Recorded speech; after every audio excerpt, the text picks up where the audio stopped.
నా దేవుని మరి ఈ కాలనీ బిడ్డలందరికీ కూడా యేసుక్రీస్తు నామములో శుభాలు వందనాలు తెలియజేస్తున్న ప్రభునందు ప్రియమైన వారులారా, మీరు ఏ పని చేస్తున్నప్పటికీ కూడా మరి యేసుక్రీస్తు గురించి కొన్ని మాటలు వివరిస్తూ ఉండగా దయచేసి మీరు ఈ మాటలు వినవలసిందిగా ప్రభు పేరట కోరి ప్రార్థిస్తూ ఉన్నాం. ప్రియులారా, మరి తణుకు నుండి అద్దరం కాలనీ నుంచి మరి బిడ్డలు రావడం జరిగింది. ఈ పరిచర్యలో పాల్గొన్న బిడ్డల్ని మరి ఎండవేళలో దేవుడు దీవించాలని, ఎందుకంటే ప్రియులారా మరి సమయంలో ఈ కాలనీకి రావడం అనేది దేవుని కృప అన్నది.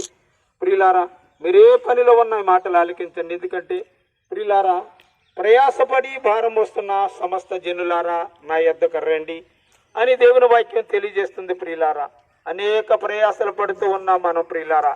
ఎందుకంటే మానవులైన మనము ప్రియులారా ఈ లోకములో జీవిస్తూ ఉండగా ప్రియులారా మన కుటుంబాలు బాగుపడాలని, మన బిడ్డలు అభివృద్ధి చెందాలని, అనేక రీతిలుగా విస్తరింపబడాలని ప్రయాసపడుతూ ఉన్నాం. కానీ మనం సృష్టించిన సృష్టికర్త అయినటువంటి ప్రభు గురించి మనము ప్రియులారా ఏ రీతిగా నడుచుకుంటున్నాము, ఆయనకు విధేయులుగా ఉన్నామా అవిధేయులుగా ఉన్నామా ఒకసారి గమనించాలి. మన ప్రయాసలన్నీ కూడా ప్రియులారా మరి వ్యర్థము కాకుండా ఉండాలంటే మొదట ప్రభువును మనం సొంత రక్షకునిగా అంగీకరించాలి. ఎన్నో ప్రయాసలు పడుతూ ఉన్నాం ప్రియులారా, మీ ప్రయాస భారమంతా కూడా నా మీద వేయండి అని ప్రభు చెప్పిన మాటలు కూడా మీరు జ్ఞాపకం చేసుకోవాలి. ప్రియులారా, యేసు ప్రభు వారి లోకంలోనికి ప్రియులారా మరి వచ్చిన తర్వాత 33.5 సంవత్సరాలు ఆయన జీవించి ప్రియులారా 3.5 సంవత్సరాలు ఆయన సేవా జీవితంలో అద్భుత కార్యములు, ఆశ్చర్య కార్యములు, గొప్ప కార్యములు ఎన్నో జరిగించి ఉన్నారు. ప్రియులారా, మనమందరము కూడా రుచి చూచిన వారమై ఉన్నాం.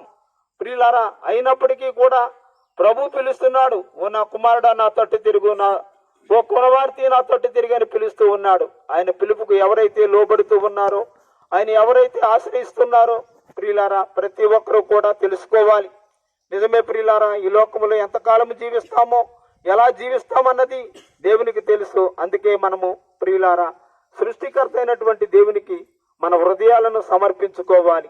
ప్రియులారా, ఆయన లోకంలో 3.5 సంవత్సరాలు సేవ అద్భుతంగా జరిగించారు. 33.5 సంవత్సరాలు జీవించి 30 సంవత్సరాలు తల్లిదండ్రులు సమక్షములో ఆయన జీవించి ఉన్నారు. ప్రియులారా, అయినప్పటికీ ఆనాటి శాస్త్రులు, పరిసయ్యులు, సద్దుకాయులు 3.5 సంవత్సరాలు సేవా జీవితాన్ని చూసి వారందరూ కూడా అసూయ చెందారు. ప్రియులారా, అసూయ చెందడమే కాదు, ఆయన సిలువపై మరి ఎక్కించి మరణించేలా చేశారు.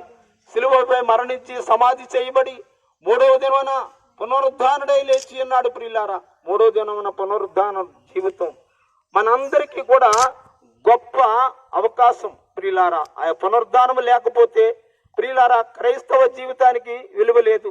ఆయన పునరుద్ధానుడై లేచి మన అందరినీ కూడా ఆ పరలోక రాజ్యము చేర్చాలని ప్రియులారా మరి పునరుద్ధానుడైన తర్వాత 40 దినాలు అనేక మందికి కనబరుచుకుని ప్రియులారా అనేక మందికి కనబరుచుకుని మరి 40 దినాలు అయిన తర్వాత తండ్రి దగ్గరికి, తండ్రి రాజ్యములోకి ఎక్కి ఉన్నాడు.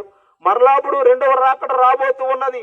ఎవరైతే ఆయన ఎందు విశ్వాసం ఉంచుతారో వారందరూ కూడా తిరిగి ఆ పరలోక రాజ్యానికి ఆయన తీసుకెళ్తానని వాగ్దానము చేశాడు. వాగ్దానము చేసిన దేవుడు నమ్మదగిన వాడు, యథార్థవంతుడు, నీతిపరుడు, న్యాయవంతుడు. ప్రియులారా, అటువంటి ఆయన ఎందు మనం విశ్వాసం ఉంచినట్లయితే ఆ పరలోక రాజ్యానికి మనము స్వతంత్రులుగా మనము చేరుకుంటామని ప్రతి ఒక్కరూ నమ్మాలి. ఈ లోకంలో నీవు ఎంతకాలం జీవించినా అది వ్యర్థమే. 30 సంవత్సరాల, 40 సంవత్సరాల, 60 సంవత్సరాల, 70 సంవత్సరాల